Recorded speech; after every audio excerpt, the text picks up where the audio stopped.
परमात्मा का धन्यवाद।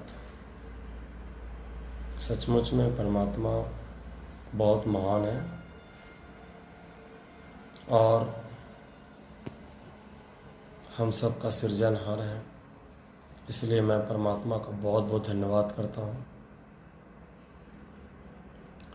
क्योंकि परमात्मा ने हम सबको बनाया है और परमात्मा ने हम सबको इसलिए उत्पन्न किया कि हम उसकी महिमा करें, हम उसकी बातों को सुनकर चलें, उनकी बताए हुए रास्तों पे चलें। तो सचमुच में आज जो संसार में इतना दुख, परेशानी, कष्ट, लड़ाई झगड़ा जो उत्पन्न हो रहा है, इसका मुख्य कारण है मनुष्य के अंदर में क्रोध आना। इस क्रोध के वजह से, क्रोध को आने से मनुष्य लड़ाई झगड़ा परेशानी में पड़े हैं, क्योंकि क्रोध एक ऐसा चीज है जो मनुष्य को बर्बाद कर देता है। इसीलिए हम सबको उस परमात्मा की बताए हुए रास्तों पे चलना है। परमात्मा हम सबको कहते हैं आपस में प्रेम रखो, क्योंकि मनुष्य को आगे बढ़ने के लिए, जीवन में लक्ष्य प्राप्त करने के लिए सबसे उत्तम मार्ग है प्रेम। आज इतने सारे विश्वासियों भाइयों एवं बहनों आपस में एकता की बात नहीं करते, ईश्वर की बात नहीं करते, प्रेम की बात नहीं करते, वो सिर्फ तेरा और मेरा की बात करते हैं। परमात्मा का मैं बहुत बहुत धन्यवाद करता हूँ। हम सब उत्पन्न हुए ईश्वर की गुणगान करने के लिए, ईश्वर की सच्चाई को लोगों को बताने के लिए, ईश्वर से मनुष्यों को जोड़ने के लिए और उसकी परेशानियों से मुक्ति दिलाने के लिए। आज हम सब मिलकर उस परमात्मा को गुणगान करेंगे, प्रेम से चलेंगे, क्योंकि कहा गया है ना कि पोती पढ़ा पढ़ा जगमुआ पंडित भया न कोई, पढ़ाई अक्षर प्रेम का पढ़े से पंडित हुए।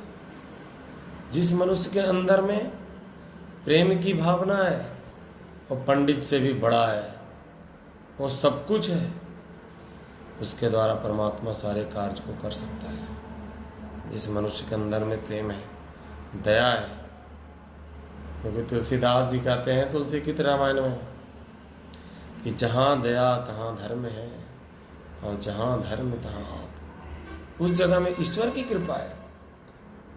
जिस मनुष्य के अंदर में दया की भावना है, जिस मनुष्य के अंदर में प्रेम की भावना है, उसमें ईश्वर बसता है।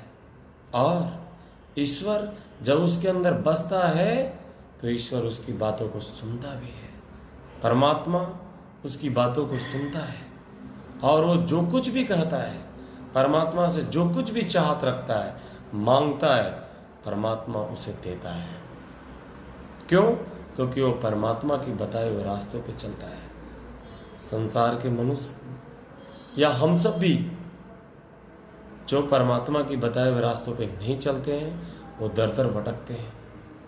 जिस प्रकार से प्यासा हिरन तृष्णा के चक्कर में आकर के अपने प्राणों को खो देता है, उसी प्रकार से यह संसार एक माया रूपी है।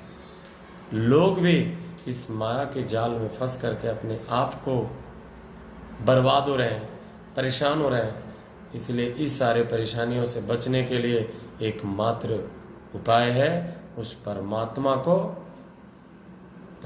के साथ चलना, परमात्मा की बताए हुए असूलों पे चलना, ईश्वर की बताए हुए रास्तों पे चलना।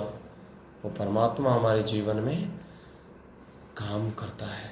ये प्रैक्टिकल करने का चीज़ है, उसके ऊपर विश्वास करने का चीज़ है।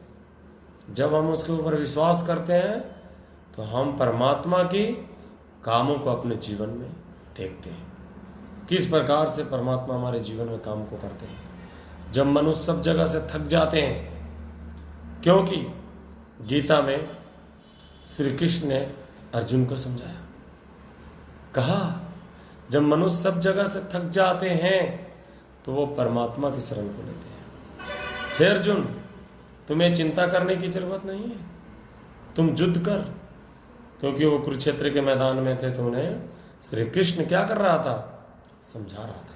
उसी प्रकार से जब मनुष्य सब जगह से थक जाते हैं, हार जाते हैं, डॉक्टर से, वैद्य से, ओझा से, तांत्रिक से, जब सब जगह से थक जाते हैं तो वो परमात्मा की शरण को लेते हैं। इसलिए भाइयों बहनों, हम सबको परमात्मा के ऊपर विश्वास करना है, परमात्मा की बताए हुए रास्तों पे चलना है। परमात्मा हमारे जीवन में काम करे। परमात्मा ही एक ऐसी मात्रा है जो हमारे जीवन में सारे कामों को कर सकता है। ये प्रैक्टिकल करने का चीज़ है। ईश्वर से बड़ा संसार में कुछ भी नहीं है। आज अगर कहीं भी जाते हो, कहीं भी देखते हो, तो किसी से भी पूछते हो कि इस दुनिया को बनाने वाला कौन है, तो सीधा का सीधा लोग जवाब यही देते हैं, इस दुनिया को बनाने वाले परमात्मा है। हम परमात्मा के पास जाएंगे जिन्होंने दुनिया को बनाया है, जिन्होंने दुनिया को सिरचा है। क्योंकि हमें बनाने से पहले परमात्मा ने हमारे लिए सारे जरूरतों को बनाया है। इसलिए हम परमात्मा को कुछ नहीं देते, सिर्फ परमात्मा को मन देते हैं, सिर्फ परमात्मा को अपना आत्मा देते हैं विश्वास के द्वारा। तो सचमुच में परमात्मा हमारे जीवन में काम करता है। क्योंकि परमात्मा कहते हैं, हे बोझ से दबे हुए लोग मेरे पास हो, मैं तुम्हें विश्राम और शांति दूंगा। सच में जो लोग सब जगह से थक गए हैं, हारे हुए हैं, परेशान में, वो ईश्वर की शरण लेते हैं और ईश्वर उसके जीवन में उद्धार करता है। आज के लिए इतना ही। मैं परमात्मा को बहुत बहुत धन्यवाद करता हूँ। फिर अगले बार मैं अपना ऐसे ऑडियो डालता रहूँगा। आप सब मेरे ऑडियो को सुन करके लाइक सब्सक्राइब करें। धन्यवाद।